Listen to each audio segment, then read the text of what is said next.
Hey everyone, आज मैं एक न्यू टॉपिक के साथ आया हूँ। Quantum series part 3 Young's experiment. हम लोग इस एक्सपेरिमेंट को जानने से पहले ये जान लेते हैं कि ये एक्सपेरिमेंट कौन डिस्कवर किया था। इन 1801 a British physicist name Thomas young discovered और परफॉर्म दिस एक्सपेरिमेंट। ये एक्सपेरिमेंट बताया था कि लाइट वेव नेचर का होता है। वह इसका मतलब जानने से पहले हम ये जान लेते हैं कि लाइट एक्चुअली में होता क्या है।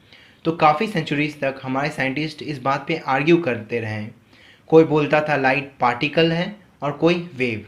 पर न्यूटन ने रिफ्लेक्शन और refraction of light experiment perform करके ये प्रूव कर दिया कि लाइट पार्टिकल्स होता है और वो सभी स्ट्रेट लाइन में ट्रेवल करते हैं, और डिसप्रूव कर दिया क्रिश्चियन ह्यूगस थ्योरी को, जो कहता था कि लाइट वेव्स होता है, क्योंकि अगर लाइट वेव्स होते तो वो रिफ्रैक्शन या फिर रिफ्लेक्शन एक्सपेरिमेंट में फेल हो जाता।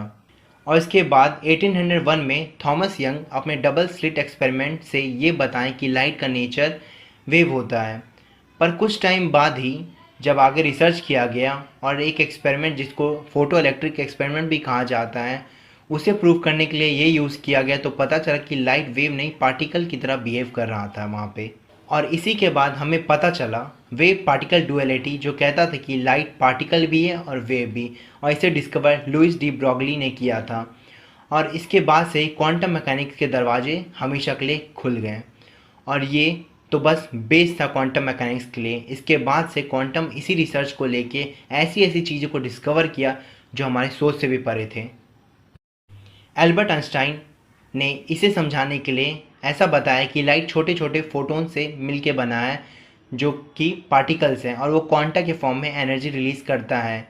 तो ये पार्टिकल नेचर शो करेगा। और लाइट इलेक्ट्रोमैग्नेटिक है, जो कि वेव होता है, तो इसलिए लाइट वेव और पार्टिकल दोनों नेचर शो करेगा। इसके बारे में बहुत कुछ है जो हम लोग आगे कभी और पढ़ेंगे। तो हम लोग अब अपने वापस टॉपिक पे आ जाते हैं, जो कि है यंग्स डबल स्लिट एक्सपेरिमेंट। ये एक्सपेरिमेंट आप लोग घर में भी कर सकते हैं क्योंकि ये बहुत ईजी है। तो अब हम लोग देखते हैं कि एक्सपेरिमेंट था क्या। तो थॉमस ने एक स्क्रीन लिया और उसमें से एक सिंगल स्लिट से लाइट पास करवाया, तो वो कुछ ऐसा दिखा, जो कि एक लाइन की तरह था। और ये समझ में आता है क्योंकि लाइट स्ट्रेट लाइन में ट्रेवल करता है। और फिर उसी लाइट को एक ऐसे स्क्रीन से पास करवाया जिसमें दो स्लिट थे, और ये दोनों स्लिट का बीच का डिफरेंस बहुत ही ज़्यादा छोटा था, मतलब 1 मिलीमीटर से भी ज़्यादा छोटा। और जब ये पास हुआ तो जो रिज़ल्ट आया वो कुछ ऐसा दिख रहा था। अगर लाइट स्ट्रेट लाइन में ट्रेवल करता है तो वो ऐसा नहीं होता, वो बस सीधा सीधा लाइन दिखना चाहिए था। पर हमें कहीं ब्राइट फ्रिंजेस दिख रहे थे और कहीं डार्क फ्रिंजेस दिख रहे थे। इसे समझ में आया कि एक्चुअली में लाइट वेव नेचर का होता है। इसे समझने के लिए सबसे आसान तरीका है कि आप वाटर में एक साथ ही दो बॉल को गिराओ उसके सरफेस पे, और जब वो वेव्स एक दूसरे से कोलाइड करेंगे तो दो तरह का इंटरफेरेंस बनेगा। First constructive interference and second destructive interference, जैसा कि आप देख सकते हैं। तो जहाँ जहाँ डार्क फ्रिंजेस आ रहा था वहाँ पे डिस्ट्रक्टिव इंटरफेरेंस क्रिएट हो रहा था, और जहाँ पे ब्राइट फ्रिंजेस आ रहा था वहाँ पे कंस्ट्रक्टिव इंटरफेरेंस क्रिएट हो रहा था। और ये दोनों कैसे क्रिएट होता है वो हम जान लेते हैं। तो ये जितना भी ब्राइट एंड डार्क फ्रिंजेस है वो एक्चुअली में वेव के हाइट पे डिपेंड करता है या डिस्प्लेसमेंट पे।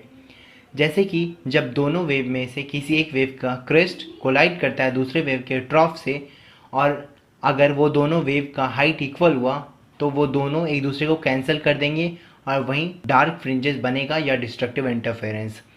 और वहीं पे अगर दोनों वेव का क्रेस्ट या ट्रॉफ एक दूसरे से कोलाइड करता है और वो दोनों वेव का लेंथ या हाइट इक्वल हुआ तो वो सबसे ब्राइट फ्रिंज क्रिएट करेगा, और इसे ही कंस्ट्रक्टिव इंटरफेरेंस भी कहते हैं। और कहीं ऐसा हुआ कि किसी एक वेव का क्रेस्ट का हाइट बहुत ज़्यादा है और वहीं एक दूसरे वेव के ट्रॉफ से कोलाइड करता है, तो वो लो ब्राइट फ्रिंज शो करेगा स्क्रीन पे। तो यही था डबल स्लिट एक्सपेरिमेंट। ये एक्सपेरिमेंट तो बहुत इजी है, पर इसके बाद इसी एक्सपेरिमेंट के कारण बहुत न्यू डिस्कवरीज मिला क्वांटम मैकेनिक्स में। जब कभी हम लोग ऐसा एक्सपेरिमेंट परफॉर्म करते हैं जिसमें लाइट का यूज़ काफ़ी डिस्टेंस से यूज़ किया जाता है, जैसे कि फोटो इलेक्ट्रिक इफेक्ट या रिफ्रैक्शन या रिफ्लेक्शन, तो लाइट पार्टिकल नेचर शो करता है। और जब हम ऐसा एक्सपेरिमेंट करें जिसमें लाइट का यूज़ बहुत कम डिस्टेंस पे हो, तो वो वेव नेचर शो करता है। वैसे ये बात पूरी तरह से सही नहीं है, पर मैं बस बहुत सारे एक्सपेरिमेंट को देख के ऐसा बोल रहा हूँ। और हाँ, अगर हम सच में यूनिवर्स को जान पाए ना, तो हमें पता चलेगा कि हमारी रियलिटी फिक्शन से भी ज़्यादा अमेजिंग और कंफ्यूजिंग भी है। मैं अब आपसे नेक्स्ट वीडियो में मिलूँगा, जिसमें हम लोग बात करेंगे फ़ोटो इलेक्ट्रिक इफ़ेक्ट के बारे में। तो मिलते हैं नेक्स्ट वीडियो में। Bye bye.